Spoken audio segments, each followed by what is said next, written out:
Hello and welcome to Solving the Problem of Problem Solving with Problem-Based Learning, a summary of an action research study. The problem that this study investigated originated with the unearthing of an extreme disappointment among business leaders and higher education institutions around the world in the job that schools of all levels are doing in developing their graduates' problem-solving skills. This failure to meet expectations has resulted in middle school and high school teachers experiencing intense pressure to focus on the development of problem-solving skills. In response to this pressure, extensive investigation has been conducted. Problem-based learning is the broadly held and research-backed solution to rectify this failure to meet expectations. Although the solution has been identified, a problem still remains. Teachers are not prepared to plan effective problem-based lessons to teach problem-solving skills due to a lack of personal learning experience with the instructional strategy.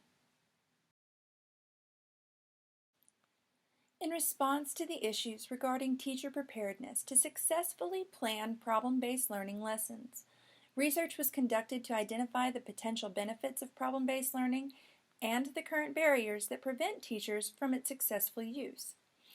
Problem-based learning has shown to demonstrate consistent positive correlations with students' analytical thinking, skill development, use of problem solving, and enhancement of higher order thinking skills.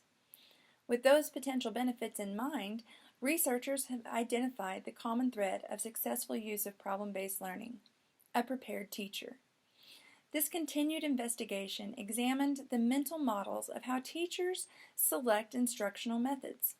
The conclusion is that teachers will teach in the way that they were taught. This theory was investigated with the research question of how will immersive exposure to problem-based learning as a learner impact the 6th through 12th grade teachers' ability to plan effective lessons teaching problem-solving skills using problem-based learning at my school. The instructional unit was designed to allow participants an opportunity to experience problem-based learning by walking a mile in their students' shoes. Throughout the project, participants' learning experiences mirrored that of learners engaged in a problem-based lesson. This project is web-based and composed of 3 units. A total of 10 sequential tasks are housed on a single website. Text and video instruction over problem-based learning, teaching problem-solving skills, and the components essential to effective problem-based learning lesson plans are thoroughly discussed. Participants submitted a previously created lesson plan that they intend to use to teach problem-solving skills, and throughout each of the tasks, participants revised the lesson plan to include the best problem-based learning planning strategies. Participants were also given frequent collaboration opportunities by means of discussion posts embedded in the program. Unit 1, titled Successful by Design, is an in-depth discussion of the need for problem-based learning and the complementary nature of using problem-based learning to teach problem-solving skills. Task 1 provided introductory characteristics of problem-based learning and problem-solving skills and how that relates to the current teaching practices, as well as being the accepted solution for the current performance gap.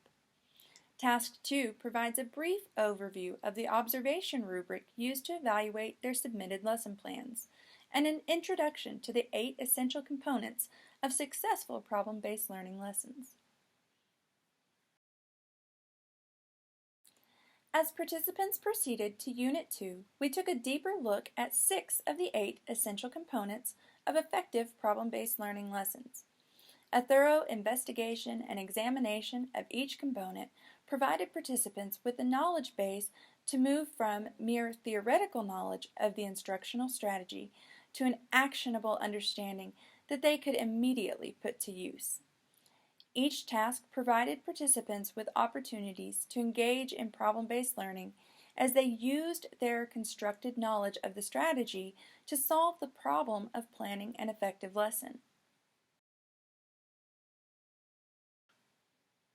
Unit 3 concluded the program by discussing the role and need for alternative forms of assessment and the process of both student and teacher becoming reflective practitioners. Participants implemented the revised lesson plans and then discussed positive self-reflection processes and how they could benefit both themselves and their students. The program ended with a strong encouragement to continue to explore and implement problem-based learning planning strategies and to continue to focus on enhancing students' problem-solving abilities. Qualitative data collection tools included questionnaires, discussion posts, and forms composed of open-ended questions requiring a narrative-style participant response. All tools were directly embedded within the online unit as part of each task. The entry and exit questionnaires used open-ended questions to gain insight into participants' experiences, their attitudes, beliefs, their understanding of the problem-based framework, and current planning practices. The use of forms allowed further investigation into their current practices, beliefs, attitudes, their willingness to embrace change, and the acceptance or adoption of problem-based learning planning strategies.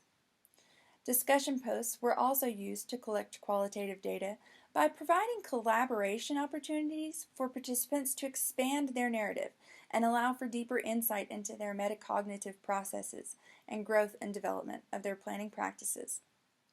This data was then analyzed by identifying key terms and phrases that exposed those attitudes, beliefs, and the participants' understanding and use of problem-based learning. Quantitative data collection was gathered using an observation rubric and Likert scale rating questions included in the entry and exit questionnaires. The 5-point Likert scale rating questions were identical in the entry and exit questionnaire, which allowed for direct comparison of reported self-efficacy, beliefs, practices, opinions, and attitudes towards problem-based learning. The observation rubric also provided data that could be directly compared as it evaluated the initial and the revised lesson plans submitted by the participants. It was used to collect data regarding the frequency and inclusion of the 8 essential components of an effective problem-based learning lesson. This data was analyzed by providing aggregated average scores and ratings for each area evaluated or reported. It was then compared to determine the net improvement of scores and ratings prior to and directly following the learning experience. The qualitative results indicated improvement in all evaluated areas and analysis through the use of frequency of positive and negative phrases or terms used in participant responses. The questionnaire responses had a shift in positive terms used throughout the instructional unit. At the beginning of the unit, negative terms were frequent and included the participants feeling skeptical, reporting no need for change, and a common position that their current lesson planning strategies were good enough. However, by the end of the unit, a dramatic shift in language occurred as participants frequently used the words enlightening, engaging, reported seeing a benefit of problem-based learning, and a predominant belief that problem-based learning will have a positive impact on their students. The forms supported this trend of positive participant development with the inclusion of greater positive comment frequency as the unit continued. The greatest improvement being in the reported self-efficacy of responses, frequently including the feeling of being more prepared to use the instructional strategy effectively. The discussion post continued this trend as positive comments increased and negative comments decreased throughout the unit as indicated by the chart. Positive comments were present only 27% of the time in the Task 1 discussion post and followed a consistent trend to increase and arrive at 99% frequency of positive comments in the last discussion post completed in Task 7. Quantitative data was analyzed through the aggregation of average scores for Likert scale rating questions and scores from the observation rubric used to evaluate participant-submitted lesson plans.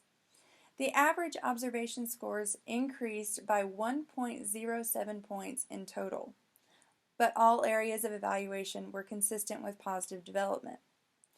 The average Likert scale rating also increased by an average of 0.99 points. Again, each area of evaluation supported this trend of positive participant development.